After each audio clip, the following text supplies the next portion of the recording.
هذا القرآن يهدي للتي هي أقوم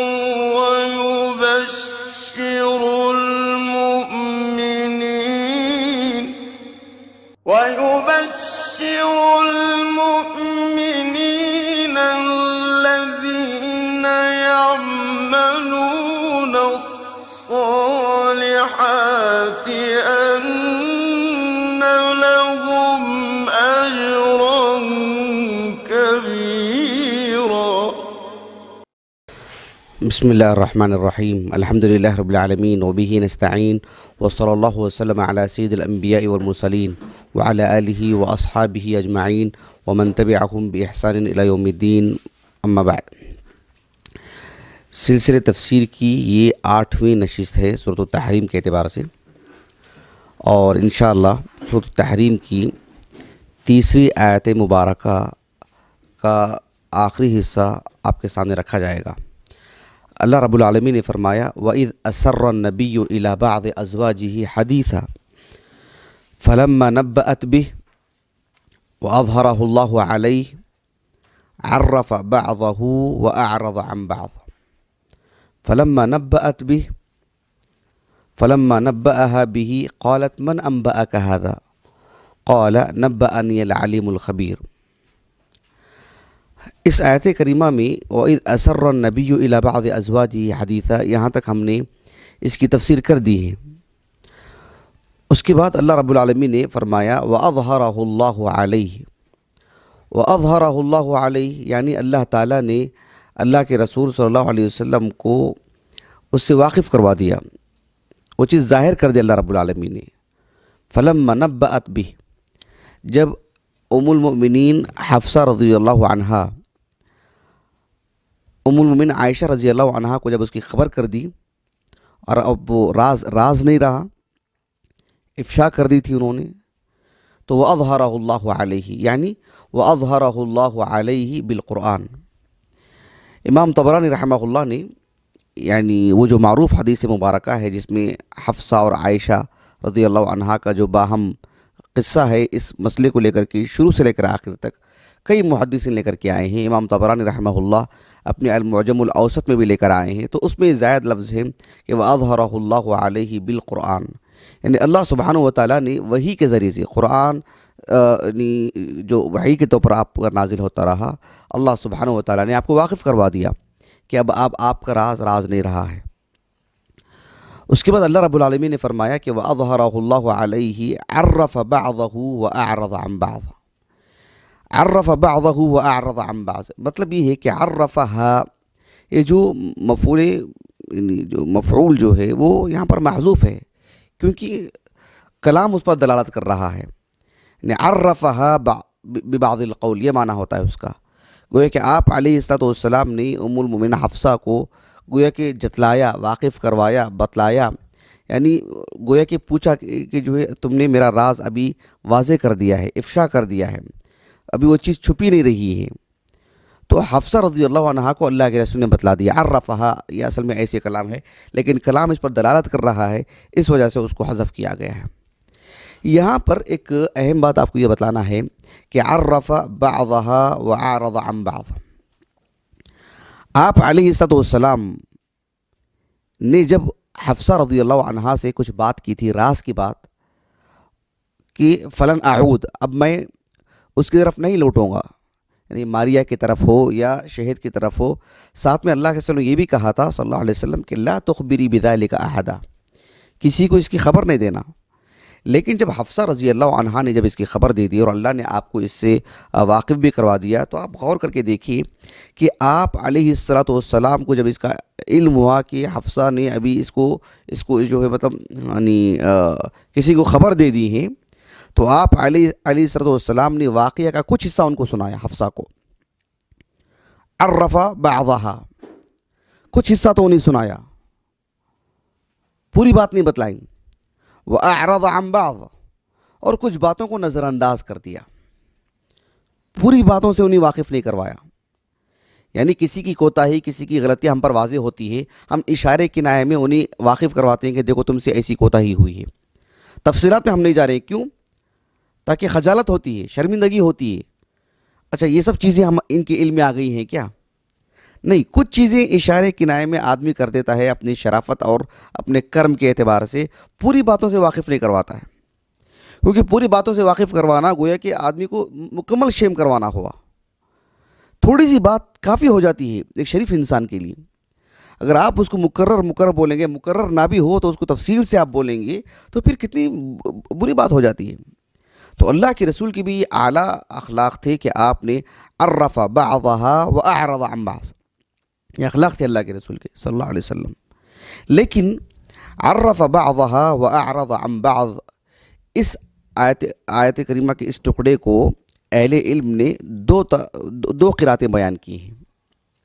اس کی دو قراتیں ملتی ہیں، بھلے ہی ایک ہی قرات حجت ہے اور دوسری قرات وہ مرجوح ہے، لیکن ایک قرات کیا ہے؟ عرفہ، یعنی را مشدد ہے، عرف یعرف تعریف سے۔ ایک قرات آتی ہے یعنی مخفف، عرفہ۔ یہ دو قراتیں کس اعتبار سے؟ جمہور قراء جو ہیں انہوں نے عرفہ ہی پڑھا ہے، جو ابھی مصحف میں لکھا ہوا ہے۔ محمد ابن جریر الطبری رحمہ اللہ نے دونوں قراتیں بیان کی ہیں۔ پہلی قرات یہ ہے کہ عرف بعضها واعرض عن بعض، تو ان جمہور قراء کا کہنا ہے کہ یہ قرات ایسی ہی ہے کہ عرف، اس کا معنی یہ ہوتا ہے کہ عرف حفصۃ ببعض القول، کہ آپ علیہ السلام نے حفصہ کو کچھ باتوں سے واقف کروایا، کچھ باتیں جتلائی، آپ نے کچھ باتیں بتلائیں، اور اس کا ضد ہے وَأَعْرَضَ عَنْ بَعْض، کچھ باتوں کو نظر انداز کیا آپ نے۔ ان جمہور قراء کا کہنا یہ ہے کہ اگر عرفہ کا معنی یہ ہوتا کہ عرفہ کے معنی میں بغیر مطلب مخفف تشدید کے بغیر، عرفہ کے معنی آتی جان لینا، از خود کسی معاملے کو پہچان لینا۔ اگر عرفہ ہوتا تو اس کا جو ضد آگے آ رہا ہے وہ اعرضہ کے بجائے انکرا ہوتا، یعنی عرفہ بعضها وانکرا ببعض، ایسا ہونا چاہیے، جبکہ اس کا ضد قرآن مجید میں انکرا نہیں ہے، اور جو ہے اس کا ضد انکرا ہی آتا ہے عربی زبان میں۔ تو یہ جمہور قراء نے کہا ہے، اور یہی بات درست ہے جو کہ مشدد ہے۔ ایک اور قرات آتی ہے جسے ابو اسحاق الثعلبی رحمہ اللہ نے، ان کی جو تفسیر ہے الکشف والبیان، اس میں انہوں نے یعنی جو معروف امام النحات الکسائی ہیں ان کے حوالے سے لکھا ہے کہ انہوں نے اس کو عرف بعضها، ایسے انہوں نے قرات جو ہے پیش کی ہے، معروف قراء میں سے ہیں وہ۔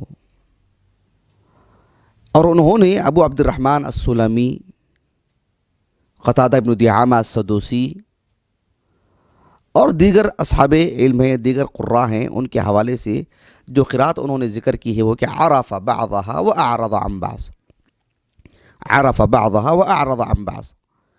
اگر اس قرات کو مان لیا جائے تو اس کا معنی کیا ہوگا؟ عرف بعضها واعرض عن بعض کا معنی کیا ہوگا؟ عرفہ کے معنی آتے ہیں یعنی جان لینا، صرف جان لینا نہیں ہے، مطلب یہ ہوتا ہے کہ ایک شخص جو کسی معاملے کو دیکھ لیتا ہے تو کیا بولتا ہے وہ کہ میں نے اس بات سے اچھی طرح واقف ہوں، میں اس بات کو جان چکا ہوں، اب دیکھو میں کیا کرتا ہوں، اب اس کی سزا دوں گا میں، اس کا پورا مفہوم یہ ہوتا ہے۔ تو عرف بعضها واعرض عن بعض کا معنی یہ ہوگا، گویا کہ یہ بتلانا مقصود ہے کہ آپ علیہ السلام حفصہ کی اس نادانی سے واقف ہو گئے، جان گئے آپ، اور آپ اس کا بھی بدلہ بھی لیں گے، کیسے؟ طلاق کے ذریعے سے، یہ مقصود ہے وہاں پر۔ یہ اس قرات کا معنی نکلتا ہے۔ عربی زبان میں جسے کہا جاتا ہے لأعرفن لک، لأعرفن لک ما فعلت، تم نے کیا کیا ہے میں جان چکا ہوں میں، کیا مطلب ہے اس کا؟ لأجازینک، اب دیکھو میں تمہیں اس کی کیسی سزا دیتا ہوں، یہ مقصود ہوتا ہے وہاں پر۔ سزا یا جزا دو بھی، جیسے اللہ رب العالمین نے قرآن مجید میں فرمایا سورۃ البقرہ میں الحج اشہر معلومات فمن فرض فیہن الحج فلا رفث ولا فسوق ولا جدال فی الحج وما تفعلوا من خیر یعلمہ اللہ، یعنی تم سے جو بھی نیکی کا کام جو صدور ہوگا اللہ سبحانہ و تعالیٰ کے علم میں ہے. وہ کیا مطلب ہے؟ اللہ جزا دے گا اس کا، وہ مطلب ہے. اللہ کے علم میں کیا مطلب؟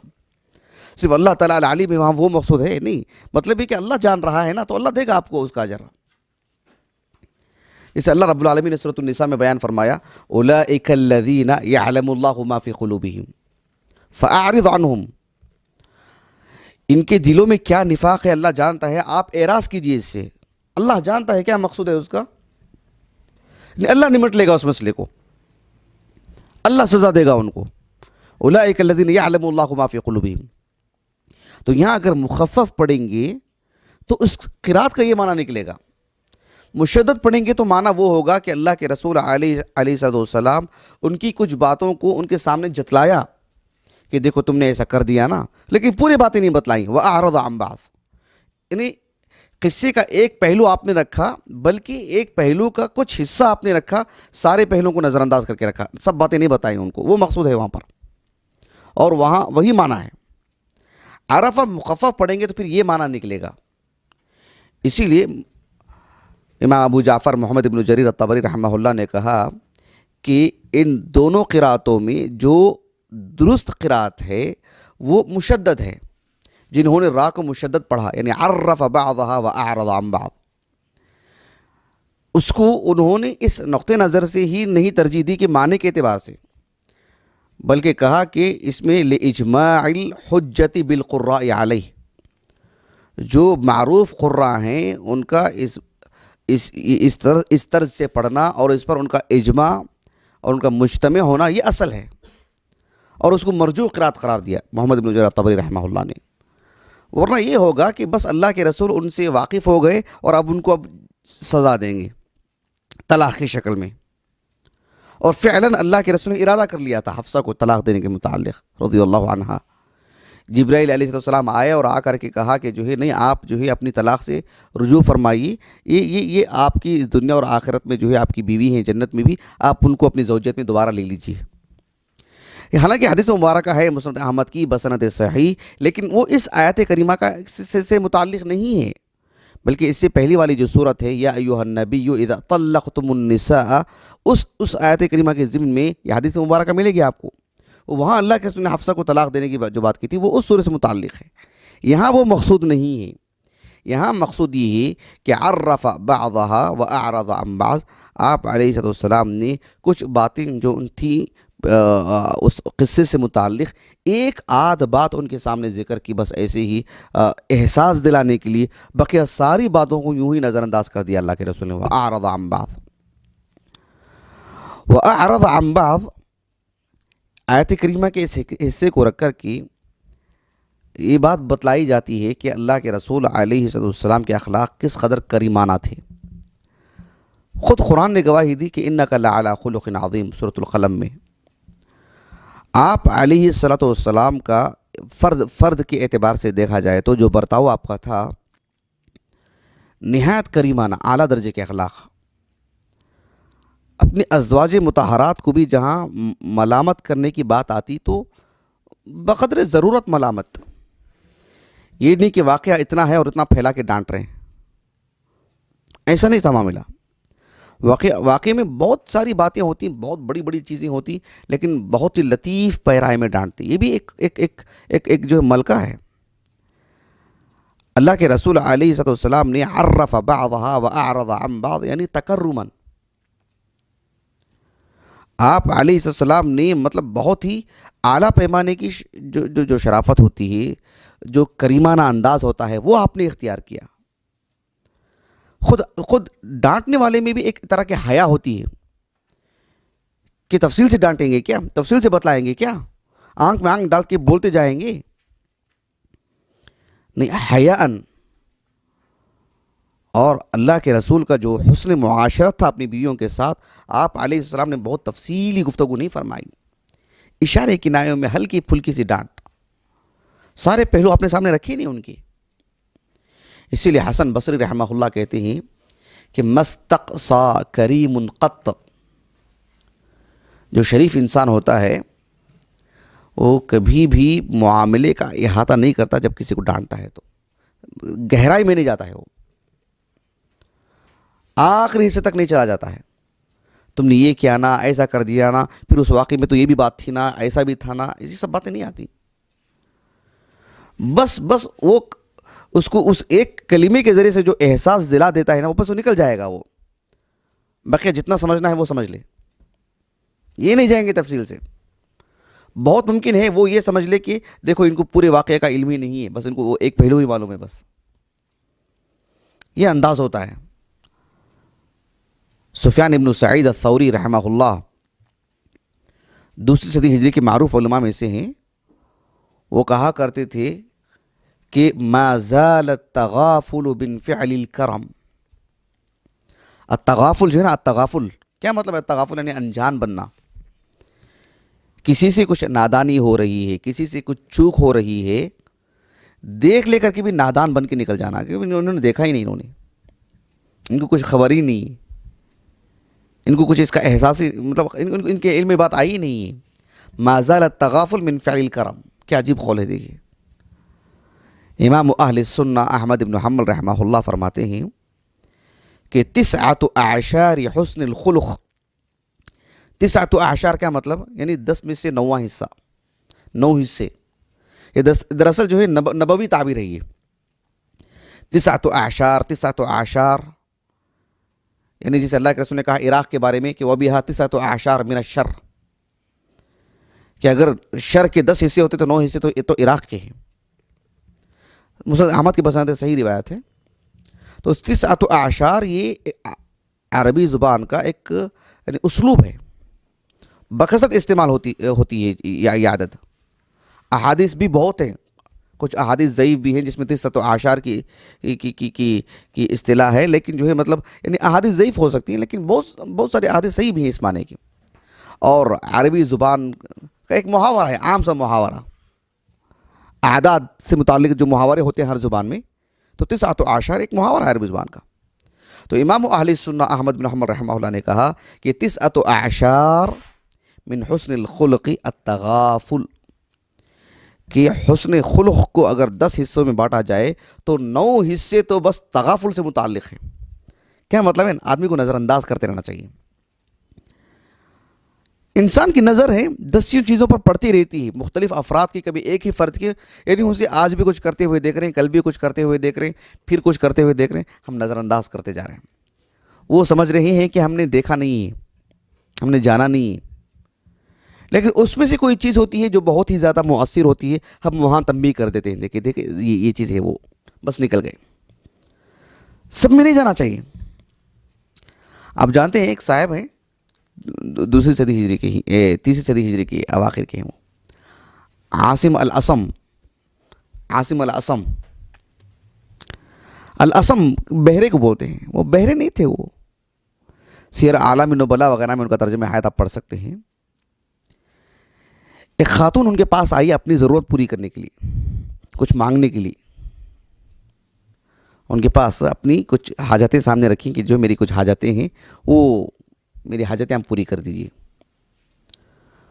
تو اس سے جو ہے مطلب ایک جو انسان کے لیے جو عام ضرورت ہوتی ہے اس سے جو ایک آواز نکل گئی, تو یہ شرمندہ ہو گئی یہ خاتون. انہوں نے فوراً جو ہے مطلب اسلوب بدلا اور کہا کہ تم نے کیا کہا اتنی دیر سے, میں نے کچھ سنا ہی نہیں, ذرا بلند آواز سے کہیے, میں اونچا سنتا ہوں.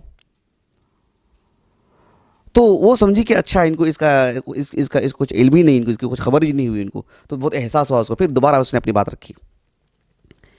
ان کے اس حسن خلق, ان کے اس شرافت کی وجہ سے عاصم الاسم ہی نام پڑ گیا ان کا. وہ اسم نہیں تھے, وہ بہرے نہیں تھے, اعلیٰ درجے کے اخلاق کا ثبوت دیا انہوں نے.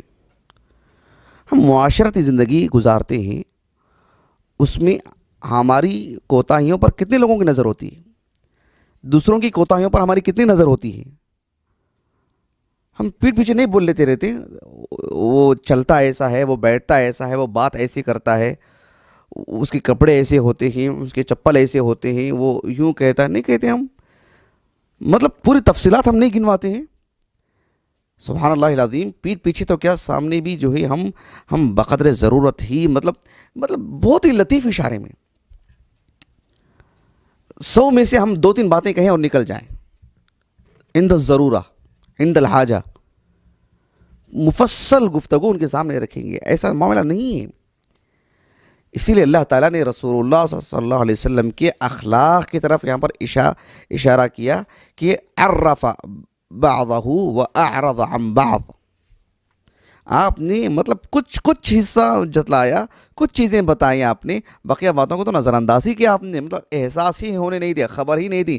حفصہ نے یہ سمجھا کہ جو ہے مطلب آپ علیہ السلام کو جو ہے بس اس حصے کا جو علم ہے، بقیہ چیزیں آپ کو نہیں معلوم ہیں. اس کے بعد والی جو اس آیت کریمہ کا بعد کا جو حصہ ہے، فلما نبأها به قالت من انبأك هذا قال نبأني العلیم الخبیر. اس آیت کریمہ سے متعلق انشاءاللہ آنے والی نشست میں آپ کے سامنے باتیں رکھی جائیں گی. اللہ تعالیٰ سے دعا ہے کہ اللہ تعالیٰ ہمیں بااخلاق بنائے اور لوگوں کے ساتھ اچھا معاملہ، اچھا سلوک اور نہایت عمدگی سے پیش آنے کی اللہ تعالیٰ سعادت نصیب فرمائے. اللہ تعالیٰ ہمیں بااخلاق بنائے اور اس نشست کو ہمارے والدین، اساتذہ، ہمارے کل معاونین، خصوصاً ہمارے بنگلور دروس کے عنایت بھائی کو، جنہوں نے یعنی نہایت جد و جہد اور محنت کے ساتھ درس کی ریکارڈنگ کے لیے آتے ہیں، اور ہمارے دیگر معاونین کو اللہ تعالیٰ ان کی حسنات میں شمار فرمائے. اس نشست کو ہمارے اہل خانہ اور ہمارے لیے رفع درجات اور کفارہ سیئات کا ذریعہ بنا دے. سبحانک اللہم و بحمدک، اشہد ان لا الہ الا انت، استغفرک و اتوب الیک.